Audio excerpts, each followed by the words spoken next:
Well, so it seems that this tiny rock, in this case, a diamond, is ruffling the feathers of so many people that are shouting and complaining months before the coronation of King Charles and Queen Camilla, which allegedly she will be using the Queen Mother's crown, which is pictured in here. And that crown happens to have this particular diamond called the Koh-i-Noor, and is at the center of this controversy. And yes, journalists, including Rebecca English, are making all these claims about, well, Camilla having to swap her crown. But what is this all about? Let's find out and let's get down to it. Could Camilla have to swap her crown? From the Mail, palace officials could scrap plans to crown the new queen consort with regalia containing a controversial diamond. There are fears the sight of the disputed Koh-i-Noor diamond being placed on the head of a British royal could risk inflaming UK-India tensions and even scupper lucrative trade deals. And nobody wants that, right, in the face of current economic trends. When King Charles first raised the issue of his wife Camilla taking her place by his side at his coronation, it was provisionally agreed she would be proclaimed Queen Consort using the late Queen Mother's crown, it is understood. The priceless piece features 2,800 diamonds, with the front cross holding the famous Koh-i-Noor, one of the largest cut diamonds in the world. But there is significant nervousness about this given the continuing controversy over ownership of the diamond, which originated in India and is also claimed by other countries in the region, more than a few, I can assure. One option is that the gem, which is held in a detachable platinum mount, could be taken out for the crown before it is used at the coronation. That would be nice, and replace it that we were joking on Twitter about that. Put away the diamond and put a mini disco ball instead. That will be nice, very futuristic, very modern. No, okay, that will, maybe that will please all these people complaining. Or Camilla would wear another crown, such as Queen Victoria's silver coronet. That would be a nice solution to this dilemma too. A source said the original plan was for the Queen Consort to be crowned with the late Queen Mother's crown when her husband acceded to the throne. That was certainly the agreement a few years ago when the whole idea of the Duchess of Cornwall becoming Queen Consort was first mooted. Because, well, that was already a conversation. But times have changed, and His Majesty the King is acutely sensitive to these issues, as are his advisors. There are serious political sensitivities and significant nervousness around them, particularly regarding India.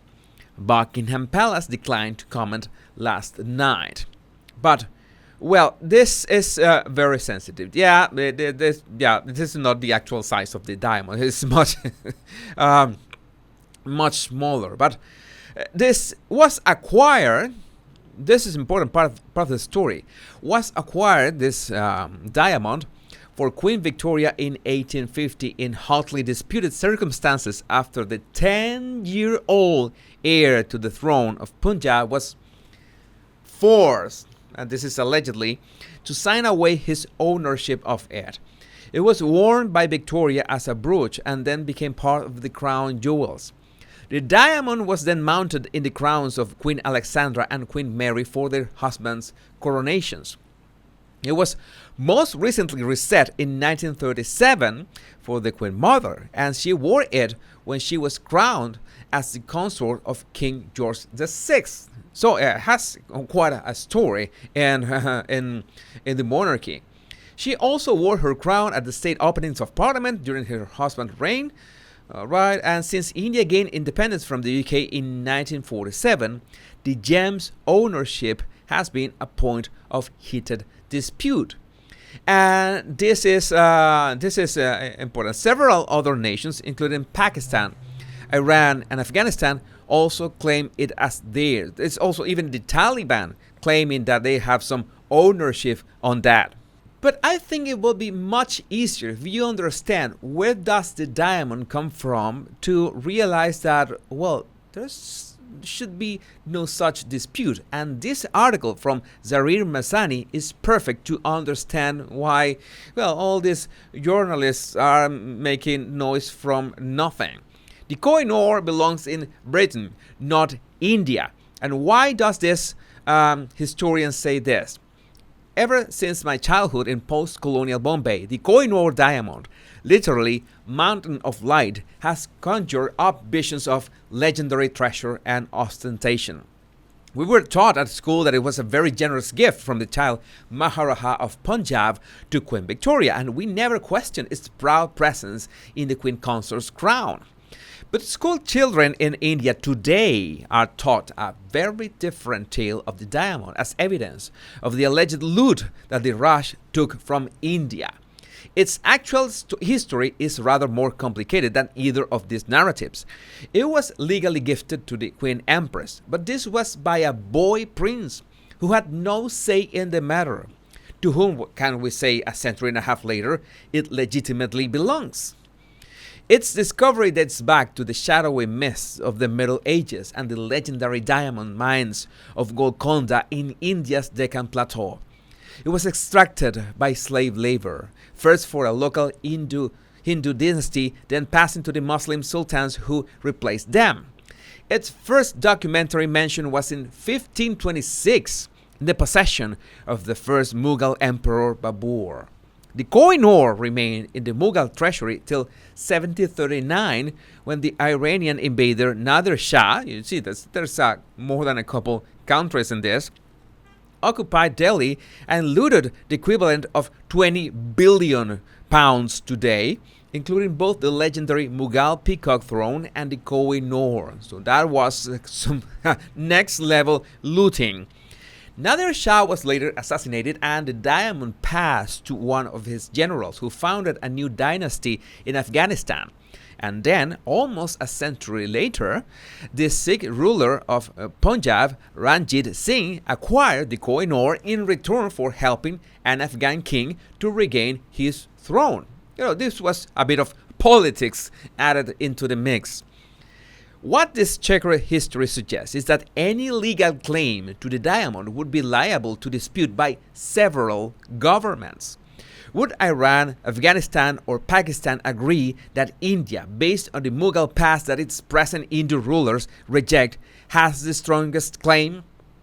And should the diamond be returned to the central government at New Delhi, or to the state government of Punjab, or indeed to surviving descendants of the last Punjab king, Tulip Singh, who was comfortably settled in England under royal protection? It's complicated. It's not that simple. There is no simple answer. If the diamond returns to India, it might be triumphantly exhibited for a few months and then buried in government vaults. That was the fate of the equally spectacular jewels of the Nizam of Hyderabad that the Indian government acquired 2 decades ago. I remember flocking, like millions of others, to gape at the splendor of the Nizam jewels in Delhi's wonderful National Museum.